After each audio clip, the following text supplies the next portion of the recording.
Mwanzo wa safari. Majira ya masika pale Tandale, usiku wa manane, mvua ilinyesha kama haijawahi kushuka kutoka mawinguni.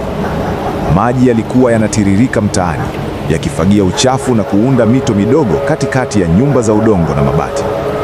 Kulikuwa na baridi kali, na sauti ya mbwa wakibweka mbali ilichanganyika na kelele za maji yanayogonga paa za nyumba zetu. Nilikuwa nimeketi kwenye kiti changu cha mbao, nikitazama nje kupitia dirishani, huku mwanga wa taa ya kandili ukicheza kwenye ukuta wa udongo wa chumba changu. Siku hiyo nilihisi kitu tofauti, kama ulimwengu ulikuwa unanipungia mkono wa onyo. Nilikuwa nimepokea ujumbe wa ajabu asubuhi hiyo, ujumbe ambao nisingeweza kupuuza. Ulikuwa ujumbe wa maandishi, lakini maneno yalionekana kuwa na uzito zaidi ya kawaida. Ilisema, usipofanya uamuzi usiku huu, huwezi kujua ni nini kitatokea kesho. Nilitumia muda mrefu kujaribu kuelewa maana ya maneno hayo.